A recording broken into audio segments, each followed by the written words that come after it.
Hi everyone, welcome back. I'm Vina. This is Quirky Pineapples, and today we're making strawberry croissants that are not only unbelievably vegan, but super simple to make. Let's get started.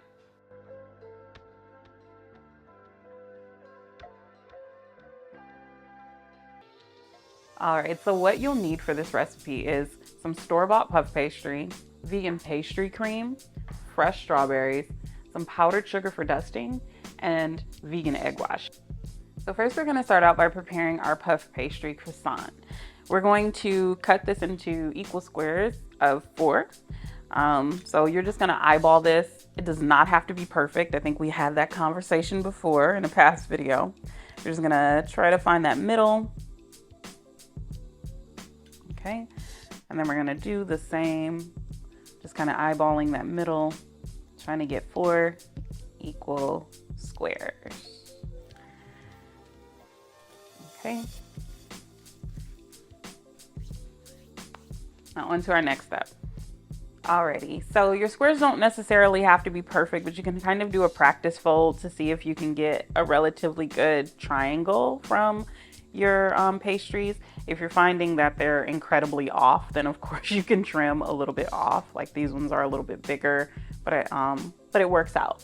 So what we're going to do before baking these is we're going to use a little bit of vegan egg wash here. And this is just a mixture of melted butter, a little bit of agave, or you can use maple syrup and a little bit of plant milk. Okay, so we're just going to brush, kind of lightly brush our pastry. You don't need a lot. And then we're going to fold it over just to sort of seal it. Like I said, this is going to be a light seal. Doesn't have to be pinches or anything like that. And then on to the next one.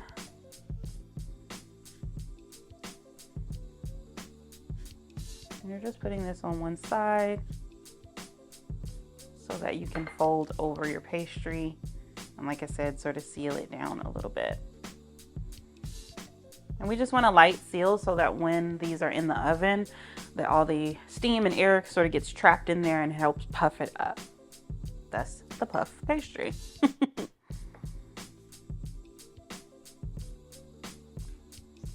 Just on about one side, pinch, pinch, pinch. Like I said, they don't have to be perfect.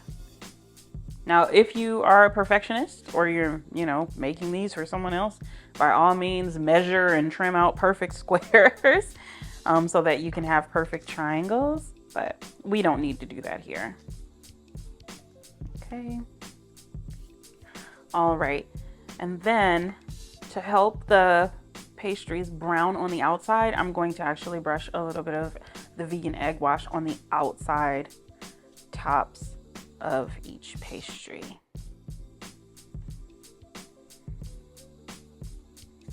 Like I said, this is really, really easy. Once your pastry is thawed, you can start to work with it and do this.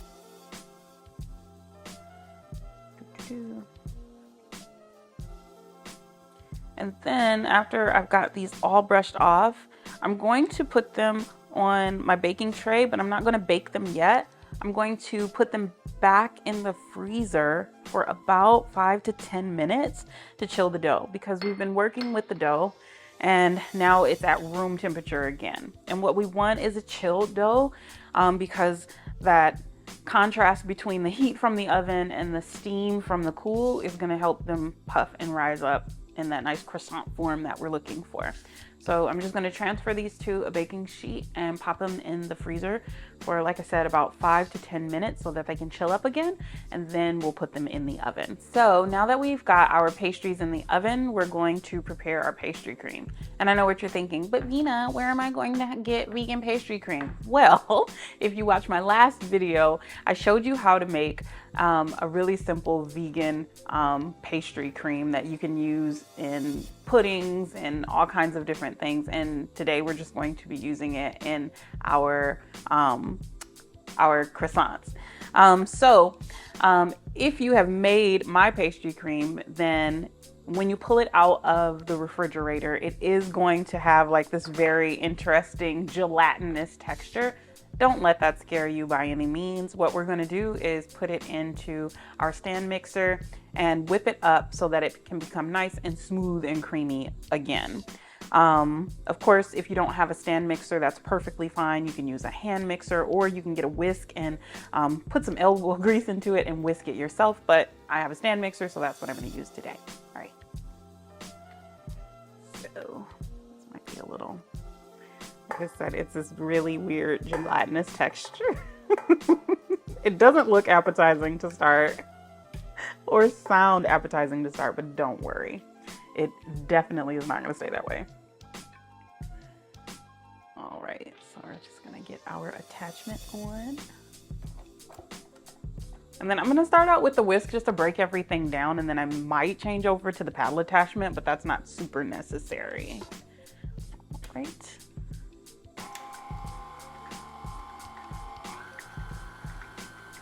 Like I said, it's going to start out looking a little weird, and then, trust me, it gets better from there. And it doesn't take very long.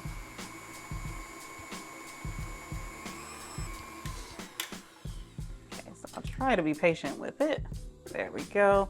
Now, if you notice that it's a bit chunky, then what I would say is either sort of take your spatula and kind of smooth it out.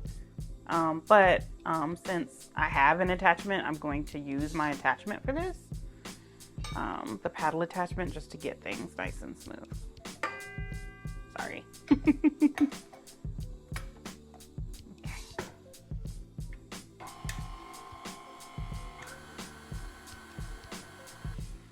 Okay, so now we've got a nice smooth,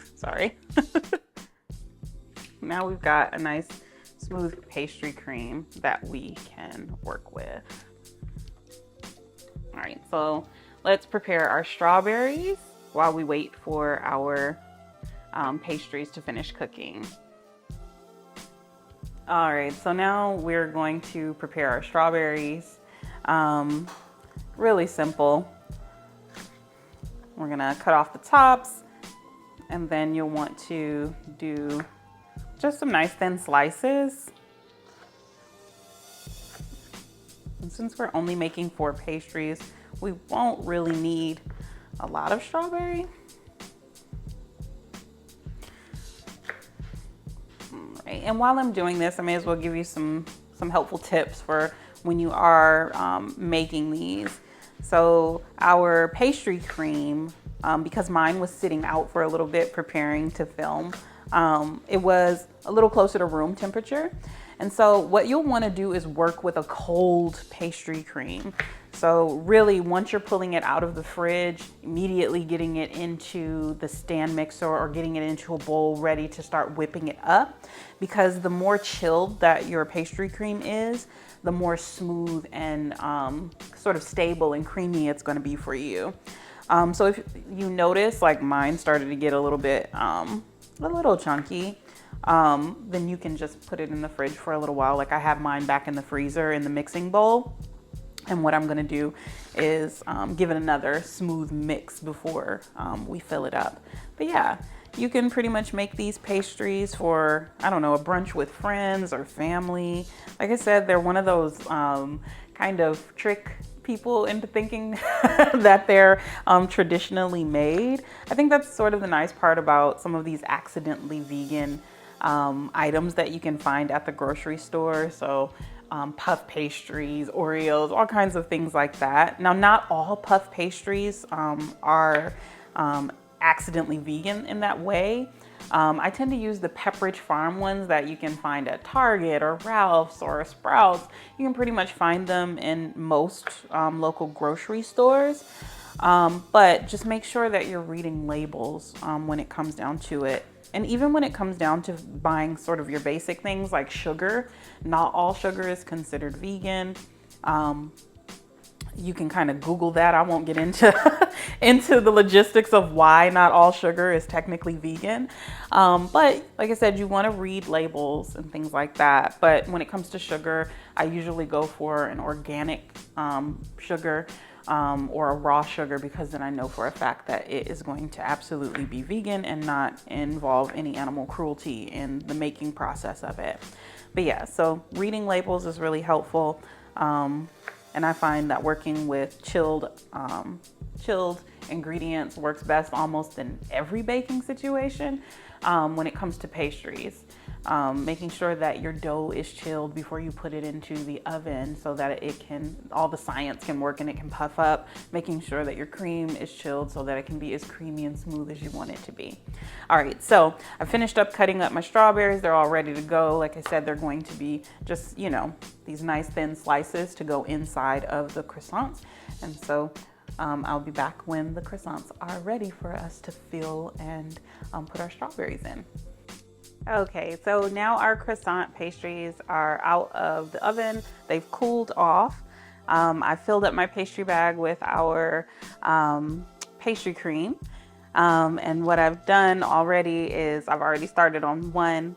So what you'll want to do when these come out after they're completely cooled from the oven, you'll want to cut across, but don't cut all the way, sort of like you're making a bit of like a puppet mouth. And then you're going to take your pastry cream and fill it. So let me get my bag ready here. Go. You're just gonna hold it open the best way you can and just squeeze that delicious pastry cream filling. And then we'll leave that there. And then we're going to put our strawberries inside. I'm still not quite the pro at putting the strawberries inside just yet. But just on top of your cream. And try to make them look really pretty. Fanning out your cream. Fanning out your strawberries.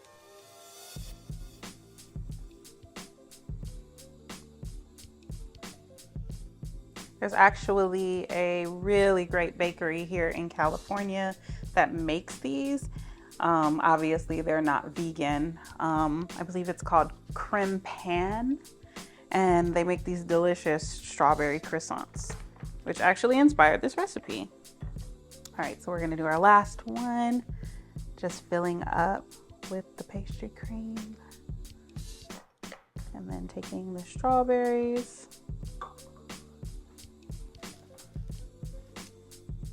All right. And of course, if you want to get fancy, you can dust this with powdered sugar. I mean, why wouldn't you? I already have one made here that it did some fun stuff in the oven, so this will taste test. But let's go ahead and put some powdered sugar.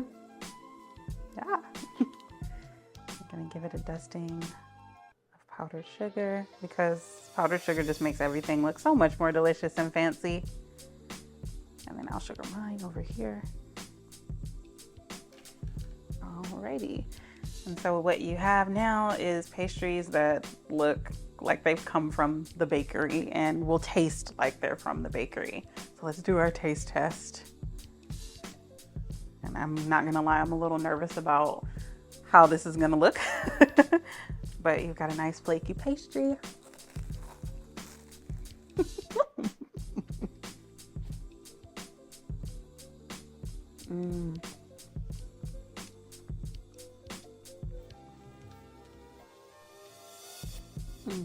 That tastes almost exactly like what you would get from the bakery.